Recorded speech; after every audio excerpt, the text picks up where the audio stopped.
Today's Wednesday. Hello! Happy hump day! Does anybody keep saying that? I don't know if people say that anymore. We're going to keep saying that. Today we're talking about imposter syndrome. Is it good? Is it bad? Is it helpful? Is it harmful? How do you use it in your strategy? Do you not use it? What do you do about this big thing? What do you do about this big thing? Well, if you don't even know, I was saying to Lisa, I said, not everyone knows what imposter syndrome is. Well, here's the thing. Maybe they know about it, but they don't know what that means. Here's the thing. Here's my take. Hit it. Microphone. Okay.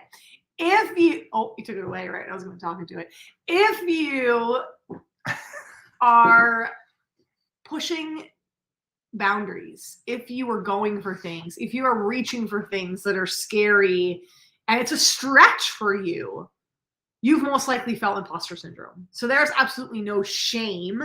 Let's kick that right out the window. Mm-hmm. There's no shame in imposter syndrome.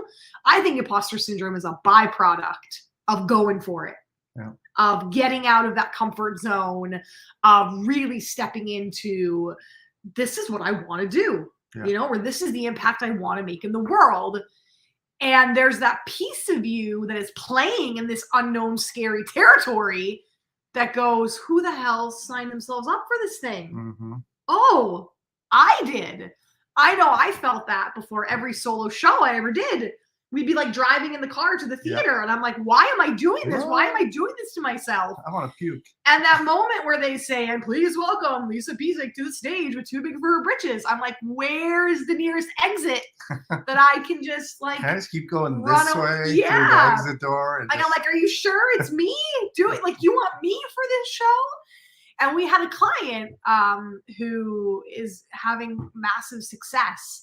And I remember talking to him and he was like, wow, when I read the workshop and the mastermind copy that you guys wrote for me, I went, is that like really my stuff? Me? Like, are you talking about me? Oh my God, that's good. Yes. So imposter syndrome is a byproduct of going after big, hairy, scary things that are amazing. It's a good thing. I think there's a huge misconception that there's so much shame and that imposter syndrome is not a good thing. I think imposter syndrome is a check. I'm in the right place. Yeah, if you're feeling it. So that's my first take. Yeah. You go now. For me, check. For me, I remember I was gonna talk in front of a group of real estate agents, and these were like some of the top agents around like this area locally. I remember that. And I remember a good colleague was there, and he's like, just think about how you can be a cut above the froth. And I was like, that's a great thought. Like, that's a good way to think. Like how to be a cut above the froth. At the same time, what hit me with that when he said that, I said, yeah, you're right. And it's me. I'm the cut above the froth. And there was my imposter syndrome making me believe that I wasn't. Like you didn't belong in that room. Like I thought I was just part of the froth. Like, I'm just coming here. They're not going to want to listen to me. They're not going to want to hear what I have to say. They've already heard all these things that I'm going to tell them about. And it was all BS. It was all me internalizing that and feeling that, when it was really, I just needed to get out of my own way. So what did you say to yourself, or like, what did you do to get out of your own way? I was just me. I just got up and I already knew what I was going to say. I practiced it. I rehearsed it. I told Lisa about it. I did it in front of her and told her what I was in, and it was great. It went really, really well. We landed a client out of it. And again, the whole reason why we landed the client out of it was because just that he loved me, and he loved just everything about what I was saying. I'm gonna stop you for a second. Okay, hit me. So I'm not gonna hit you. Well, hit me with it. Okay, with the facts, with the truth, words. With hit the me words. with the words. Imposter syndrome comes from trying to be something you're not, trying to be someone you're not, trying to fit into a mold. Yeah.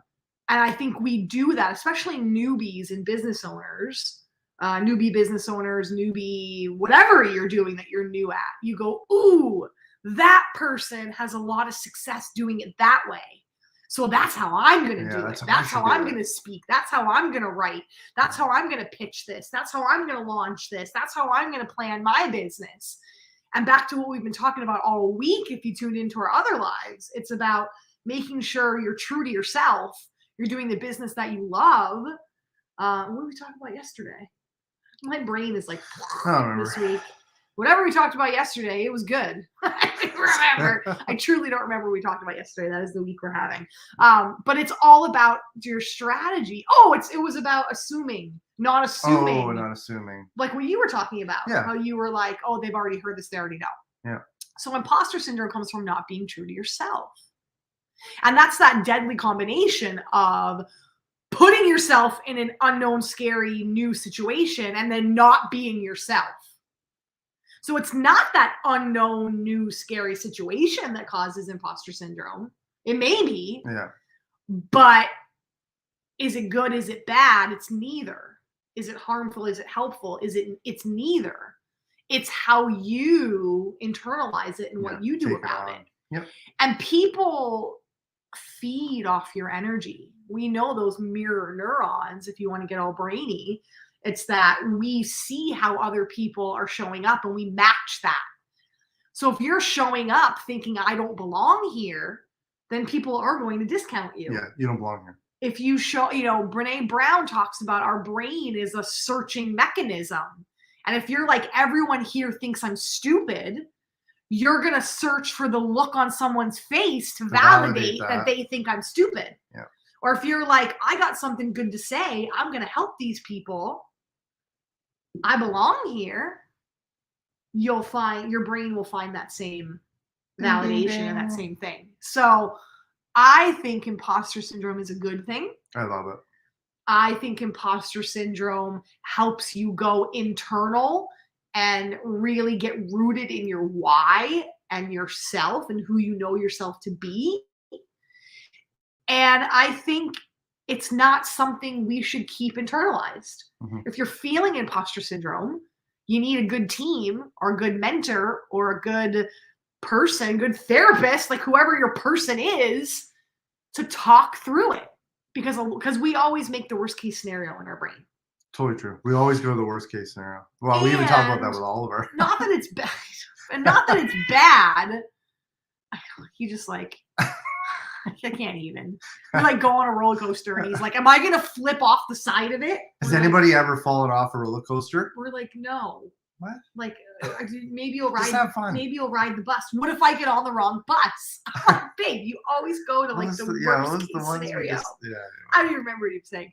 But I think talk it out with someone and know it's a good thing. And I think it's important to know, though, it can sabotage your strategy. Yeah.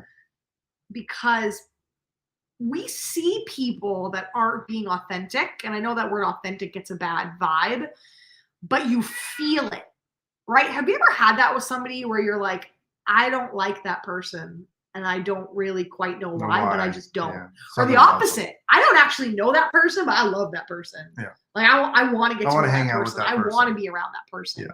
Your gut, your body language, and your energy doesn't lie. Yeah.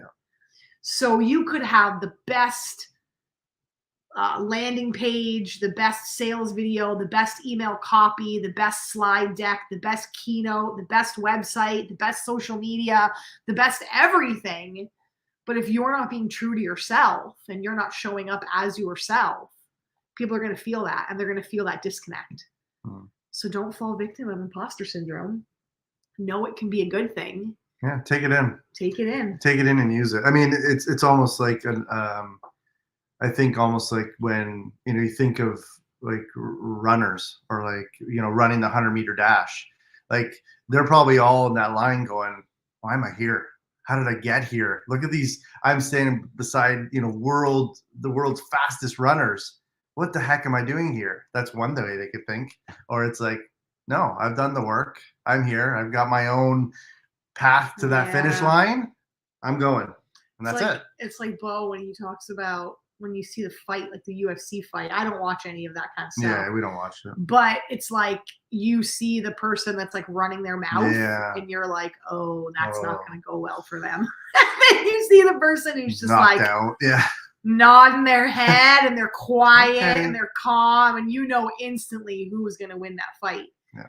Because they're overcompensating. That person who's going to get knocked out, who's the big mouth, is overcompensating for that imposter syndrome that they feel. So again, it's knowing yourself. And I think it's also, to end on this, I think it's also what we've been talking about this week, the commitment and the preparation. You don't feel imposter syndrome when you know that you've done the work. Yeah. That, like, honestly, that's the only thing that gets me through keynote speeches, my show, my play. I'm like, I have committed to putting in the work. I've run the miles. I've prepared.